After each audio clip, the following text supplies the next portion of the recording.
Soy Fernando Díaz Villanueva, hoy es 18 de octubre de 2016 y esto es La Contracrónica.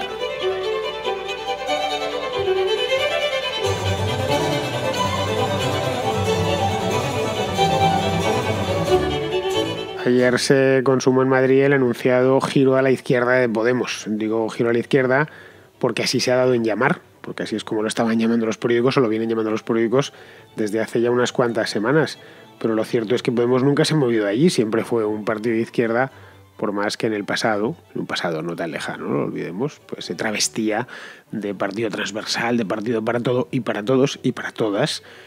Lo mismo podía votarle la gente del PP, que podía votarle la gente del PSOE, que podía votarle los nacionalistas, cualquiera. No olvidemos el mitin de cierre de campaña, creo que fue el de cierre de campaña de las generales en junio, en el que Errejón llegó a reclamar el voto de los descontentos del Partido Popular. Pues bien, a pesar de esas pieles de cordero que se pusieron en el pasado, lo cierto es que siempre fueron de izquierdas, oye, y de manera muy honrada y muy orgullosa. De hecho, si nos vamos al año 2014, podremos corroborar mediante el programa electoral que presentaron a las europeas que eran incluso más de izquierda que ahora en el supuesto giro a la izquierda. La cosa es que ayer Pablo Iglesias aprovechó un mitin en Malasaña, que es una zona amiga, es un barrio podemita, digamos, muy cercano a Podemos, con muchos votantes de Podemos, para reclamar la calle, o lo que es lo mismo, para pedir directamente a los suyos que se movilicen de una vez.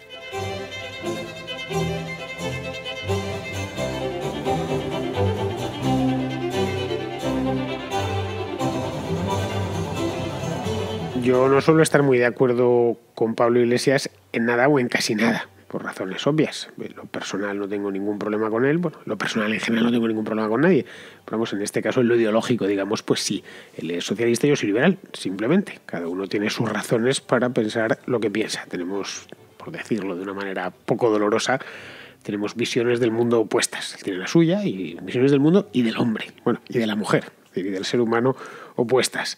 Pues bien, partiendo de ese principio de que yo no suelo estar de acuerdo con él, en este caso tiene razón. Hay que quitarse el sombrero, la verdad. Podemos necesita volver a la calle si no quiere diluirse en el sistema y decir adiós para siempre a los ambiciosos planes de reconstitución nacional.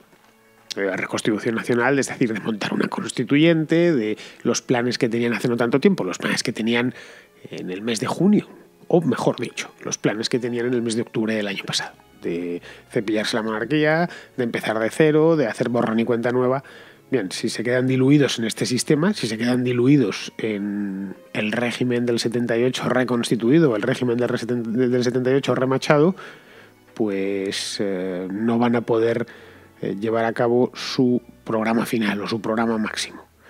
Otra cosa es que lo consiga. Es decir, hasta ahí bien. La idea que tiene Pablo Iglesias creo que es buena y creo que tiene que apelar de nuevo a que se movilice la calle y tiene que forzar a su partido a situarse dentro del espectro político, teniendo en cuenta que ha quedado bien delimitado, que del bipartidismo hemos pasado a un tetrapartidismo, hay 4 partidos, 2 grandes, o mejor dicho, 1 grande y a partir de ahí van otros 2 medianos y 1 más pequeño. Eso es el esquema, así a grandes rasgos, el esquema de los partidos políticos en España, y 2 partidos de izquierda, un partido y 2 de centro-derecha, de manera muy amplia. No me seáis excesivamente crueles o no seáis muy crueles conmigo, que ya sabéis que esto de derecha y de izquierda pues es difícil, es para que lo entendamos todos, ¿no?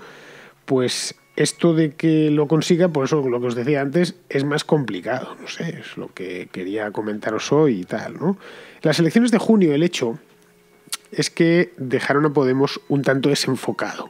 Esto creo que a poco que hayáis escuchado la Contracrónica o directamente que leáis los periódicos y que veáis la televisión y todo esto, es algo que sabréis, que el partido de Pablo Iglesias, la formación morada, pues se quedó bien, un poco a la luna de Valencia, habían perdido 1 millón de votos y lo más importante, pasaban a la intrascendencia. Esto es algo que se ha analizado, se ha mirado desde todas las ópticas posibles en los últimos 3 meses y se le han hecho 1000 estudios y 1000 análisis. Es decir, eso yo creo que era lo que más preocupaba, no ya a Pablo Iglesias, sino a la misma gente de Podemos. Decía, bueno, ¿y ahora qué va a ser de nosotros? Es Tenemos 70 diputados, lo cual no está nada mal. Ningún otro partido tan a la izquierda había conseguido en España nunca tanta representación parlamentaria.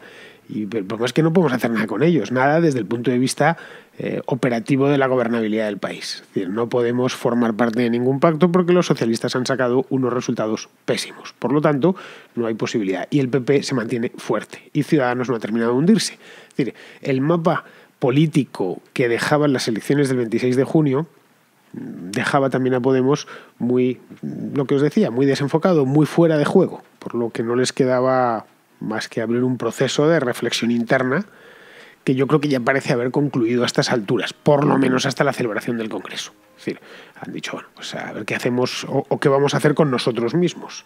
Es decir, aquí tenían dos opciones realmente. El mes de julio, cuando se encuentran con los resultados en la mano, tienen dos opciones. La primera, seguir fingiendo transversalidad para mantenerse en la disputa con el PSOE o seguir comiéndole el voto moderado al PSOE. Esa era una opción. Y la otra, echarse al monte y mostrarse tal como es, como son, tal como eran, o tal como son. Es decir, tenían estas dos posibilidades. En eso, de hecho, consistía o consiste el errejonismo y el paulismo, y no en otra cosa. Es decir, es el mismo helado de vainilla, con diferente cobertura. Una de chocolate blanco y otra de chocolate negro. Poned vosotros el color del chocolate en función de vuestros propios gustos personales. Es decir, la misma historia, por dentro era igual, pero por fuera había que vestirlo de una cosa o vestirlo de otra. Es decir, vestirlo de transversalidad y de somos el partido de todo el mundo y cualquiera nos puede votar, o directamente somos el heredero natural de Izquierda Unida, refortalecido con el 15M, los descontentos del PSOE, la gente que está hasta las narices del régimen, bla, bla, bla. Bueno, más o menos, digamos, la nueva izquierda nacida al albur de la crisis durante los últimos 8 años. Es decir, tenían que escoger una cosa de estas. Y al final, pues ha pasado lo que tenía que pasar. Evidentemente esta confrontación no ha terminado. Lo digo por si alguno pensara, bueno, pero es que esto ya, si ya está así, pues podemos decir que Errejón casi se puede pasar al PSOE. Oye, a lo mejor, quién sabe, en las próximas elecciones, pues el candidato del PSOE es Íñigo Errejón. Lo dudo, así lo digo, sinceramente, lo dudo bastante. Pero bueno, dentro de Podemos todavía hay partido, es mi opinión. Es decir, aún falta por escribirse el capítulo final, que sería el del Congreso. Podemos no ha celebrado todavía su Vista Alegre segunda edición y del Vista Alegre segunda edición saldrá el nuevo Podemos con sus nuevas líneas estratégicas, que por ahora pues las van improvisando un poco sobre la marcha y además en lo que llega a ese Congreso, en lo que lleva una nueva ejecutiva, en lo que se ponen de acuerdo, pues donde manda patrón no manda marinero, ¿verdad? Y en Podemos, hoy por hoy, a día 18 de octubre, manda Pablo Iglesias. Manda Pablo Iglesias porque los militantes así lo han querido y porque además él montó el partido y él le puso la cara desde el principio. Lo he dicho en muchas ocasiones. El caso de Podemos en 2014 era fantástico. Se han presentado un partido cuyo logotipo era la cara silueteada de su líder. Simplemente. Lo hicieron además de una manera muy hábil porque la gente identificaba perfectamente esa cara con lo que veía en las tertulias de televisión, cosa que el logotipo, que era un circulito, pues no lo entendía nadie. Lo sabían, son politólogos a fin de cuentas, conocían bien cómo vota la gente y utilizaron la fuerza de la imagen de Pablo Iglesias para salir adelante, o por lo menos para presentarse. Y sacaron, si mal no recuerdo, 5 escaños en el Parlamento Europeo, que fue el origen o la primera piedra de lo que luego irían construyendo después. Pues bien, de ahí viene que Pablo Iglesias sea el que tenga la primera y la última palabra en el partido. Así que la iniciativa Vamos, que es de lo que iba, es lo que cerraba, creo, ayer el mitin de ayer en Malasaña, la ha diseñado él. Esta iniciativa que ha tenido, pues, no sé, es un invento, no sé, creo que no se ha hablado nunca de ella, empezó hace no mucho. Esto de Vamos era una cosa que se sacaron de la manga el mes pasado, básicamente concebido para revitalizar la calle. No sé si os acordáis un vídeo que sacaron en Twitter, en el que se les veía andando contra la cámara o hacia la cámara, se veía varios de ellos y no se veía Errejón. Estaba Pablo Iglesias, estaba Irene Montero, Mayoral, creo recordar, bueno. Pues bien, el sector más pablista creó esta campaña. De hecho, el lema de la campaña, y aquí sí que en estas cosas es imposible engañar, ¿no? El lema de la campaña se llama "Vamos, solo en el pueblo confiamos". Han recorrido toda España con este lema y montando pues actos con militantes, mítines y cosas así. No al nivel electoral, pero sí de reafirmación, dentro del partido. La idea que tenían, y que siguen teniendo, es reengancharse con la calle. Nada más. Cuando dicen "solo en el pueblo confiamos, vamos", pues volver de nuevo a estar donde dejaron de estar hace tiempo. Y para esto, para reengancharse con la calle, escogieron el tema de la pobreza energética, que es de lo que iba el mitin de ayer. La otra cosa es que luego, pues en los grandes políticos, al final se mide y se le cuentan casi las letras en cada palabra que dicen, y saben los telediarios y los editorialistas de los periódicos y tal, de lo que fue a hablar o de lo que habló ayer en Malasaña era de pobreza energética. Pillaron este tema porque en el pasado les había dado muy buenos réditos, la verdad. La cosa de la pobreza energética, os acordaréis, en el año 2013, 2014, estaba cada 2 por 3. Yo recuerdo en La Tuerca que era, pues no todas las semanas, pero sí todos los meses había algún día una historia de estas de pobreza energética.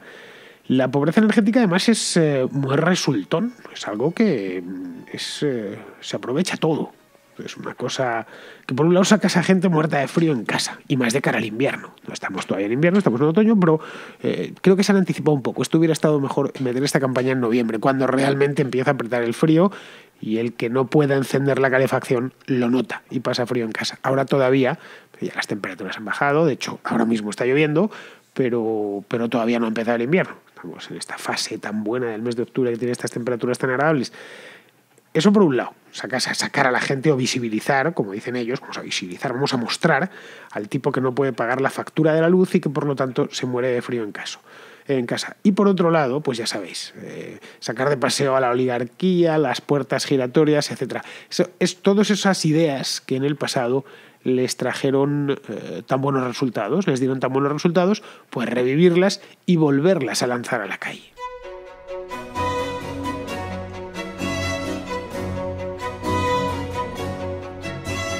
Evidentemente se han tenido que repescar viejas glorias como lo de la pobreza energética, es que se saben desconectados de la calle. Eso es algo que son plenamente conscientes después de 2 años y medio de locura mediática y electoral. Bueno, mediática, electoral y política, porque una buena parte de ellos, de los que antes capitaneaban estos movimientos sociales por la calle, las manifestaciones y estas cosas, pues hoy están de concejales, hoy están de diputados autonómicos, de diputados nacionales, de senadores, etcétera. Es decir, no son fotos tan recientes que todavía las vemos.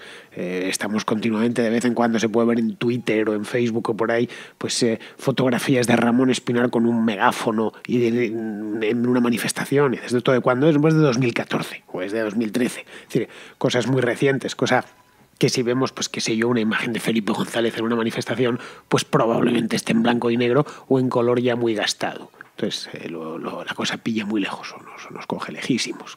Esto de Podemos o estos activistas de Podemos nos pilla muy cerca, casi los estamos viendo. El otro día veía un vídeo en YouTube sobre el 15M. Un vídeo que habían hecho, pues creo que fue en el año 2012, si mal no recuerdo, al año siguiente. Y una de las entrevistadas era Rita Maestre, como una de las portavoces de Juventud Sin Futuro. Y se la veía ahí, apenas ha cambiado, claro, han pasado solo 4 años, pues hoy es la portavoz del Ayuntamiento de Madrid. En aquel entonces pues era poco más que una estudiante que andaba pues perroflauteando por ahí con manifestaciones y con cosas de este estilo.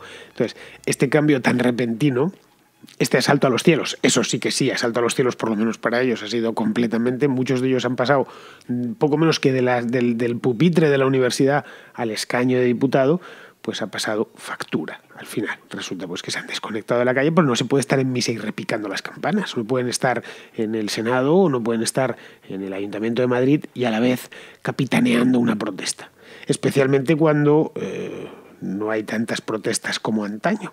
Antaño, quiero decir, hace 2 o 3 años, ¿no? Bueno, no os digo nada nuevo, porque salís tanto a la calle como yo, a fin de cuentas. Yo no soy el único que pasea por las calles, yo por las de Madrid, pero vamos, vosotros pues por las de otras ciudades del país o por las del mismo Madrid, y habréis visto o convendréis conmigo en que apenas hay follones, huelgas y demás. Se ven muy pocos en comparación con lo que se veía, pues, qué sé yo, en el año 2013, sin ir más lejos. Estamos hablando de 3 años vista, que realmente poco, ¿no? Tengo el dato, lo he ido a buscar, lo leí hace no mucho este verano. En 2015, es decir, el año pasado, este año ha habido todavía menos conflictividad, hubo en España 615 huelgas. Y bueno, son muchas, pocas, tal. Bien, pues os doy el dato. El dato es que es un 30% menos que en 2013, cuando hubo 900. Estamos hablando de huelgas en empresas, etcétera. Esto evidentemente tiene que ver con la situación económica. Las huelgas suelen venir precedidas por un expediente de regulación de empleo, precedidas por despidos, precedidas por bajadas de sueldo y cosas por el estilo, por ajustes en general, por los famosos recortes. Ahí no van incluidas, obviamente, las mareas famosas y las manifestaciones múltiples. Es decir, no solo es una cuestión de huelgas, se ve muy poca conflictividad callejera desde el año pasado. Este año, en 2016, ha habido muy poca en comparación con la que hubo en el pasado. Es decir, lejos quedaron, pues eso que os comentaba, la marea blanca, la marea negra, la marea azul, la marea rosa, porque se empezaron a ponerle colores, las marchas de la dignidad, acordaros, en Madrid no sé cuántas hicieron. Durante unos años, todos los años había una o dos, que hacían columnas, que llegaban por las carreteras radiales y no era mucha gente, pero sí lo suficiente como para mantenerse continuamente. El run mediático era continuo. Estaban siempre saliendo en el telediario, los periódicos, tenían a sus medios de cabecera muy motivados. Era la época en la que somos la resistencia. Bueno, pues la resistencia, hoy hay manifa aquí y el sábado que viene hay manifa allá, y siempre había una concentración de algo en la Puerta del Sol. El día que se fuese, a la hora que se fuese, siempre había algún follón montado. Las asambleas del 15M estuvieron reuniéndose junto a la estación de tren hasta hace no tanto tiempo. En el año 2013, por ejemplo, pues se las veía todavía los domingos allí metidos, ¿no? Es decir, cuando ya no tiene las mareas, cuando no tiene las marchas de la dignidad, cuando no tienes más Ocupa el Congreso, que eran cosas nacidas desde abajo, aunque luego debidamente alimentadas y fomentadas desde un poquito más arriba. Pues claro, eso que es tu votante, o tú lo has visto como que es tu votante y al que quieres revitalizar de nuevo, pero ya no existe, pues todo lo que puedes esperar, todo lo que puedes hacer es intentar hacerlo renacer como sea, ¿no? A mí todo esto que haya desaparecido para mí ha sido fatal, ¿eh? Es decir, para un perro flautólogo como yo ha sido una auténtica tragedia el hecho de que no haya apenas movidas, con lo que me gusta a mí salir por ahí, ir con la cámara y tal y cual.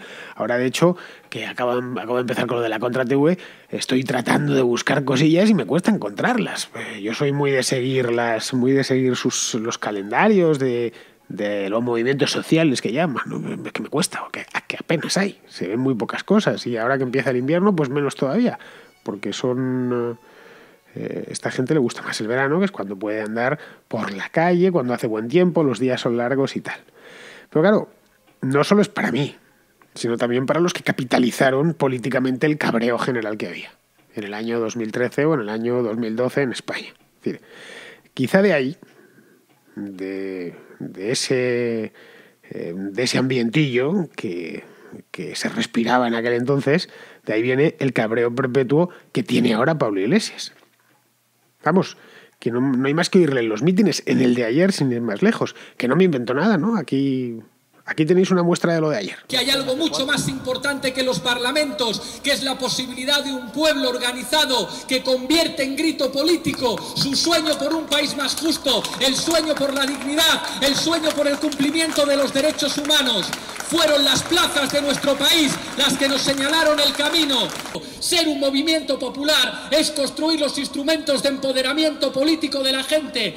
Que vosotros y vosotras sois el músculo militante de la dignidad, que no basta un Podemos de cargos públicos y de parlamentarios, que hace falta un Podemos que esté en los barrios, en los centros de estudios, en los centros de trabajo. El diputado fundamental de una fuerza política plebeya es ese activista que se deja la piel en su barrio, es ese militante que se deja la piel en su círculo. Bueno, yo creo que la cosa habla por sí mismo, no es ya el enfado tremebundo que tiene y cómo se altera mientras habla, que quizá funciona, no digo yo que no. A mí realmente los líderes políticos tan exaltados no me gustan, pero bueno, esto va en gusto.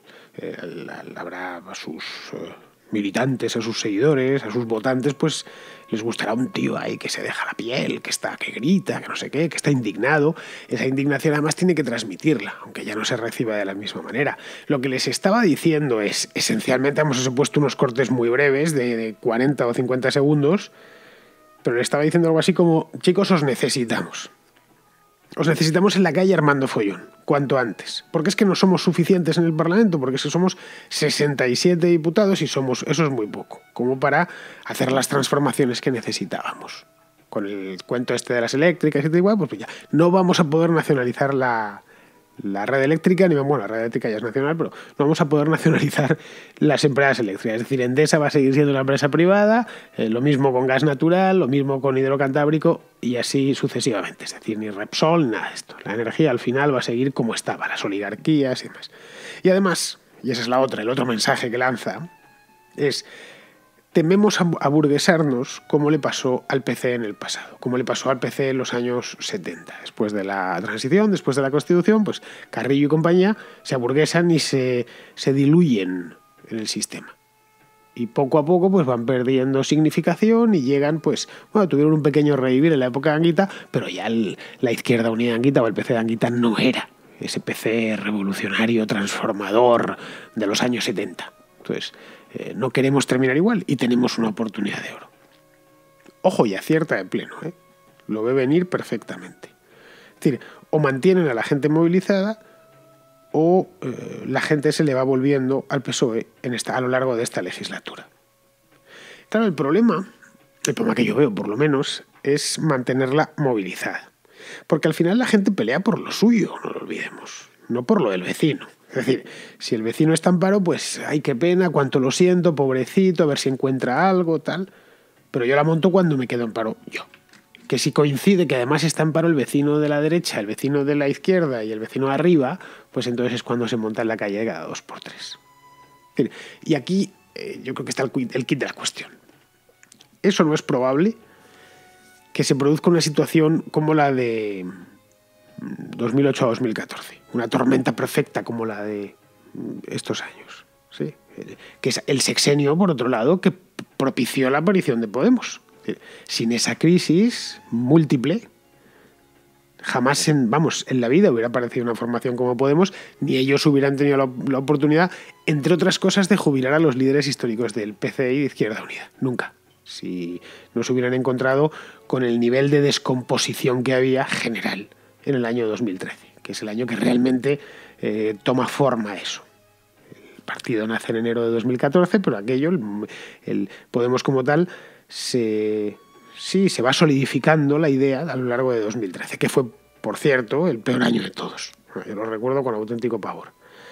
Ahí, es decir, en el hecho mismo de que es poco probable que se vuelvan a reproducir en las mismas condiciones, es quizá donde naufrague definitivamente la iniciativa Vamos y todas las que vengan detrás, porque esta solo ha sido una. Ahora pensad que tienen dinero para pagar estas cosas y para montar mítines pequeñitos y para sacar propaganda y para mantener un equipo de vídeo, etc. Esto antes era más difícil. Ahora ya pueden, porque disponen de presupuesto, militantes, es decir, que manejan pasta, en una palabra. Entonces, sacarán otras nuevas. Esta ha sido por la pobreza energética, pues la otra será por las hipotecas o por lo que sea. Generalmente viejas glorias las que les funcionaron en el pasado. Claro que cada cosa tiene su momento. Y el momento de la movilización o de la movilización masiva parece que ha pasado. No es que lo diga yo, es que lo dice la calle. Eso sí, esto no significa que no puedan presentarse en el futuro buenas oportunidades u otras oportunidades que deberían aprovechar y que deberían estar mirando. Supongo que estarán en eso. Pero vamos, revivir el pasado, que es en cierto modo lo que intenta Pablo Iglesias ahora, ni nunca funcionó ni funcionará jamás.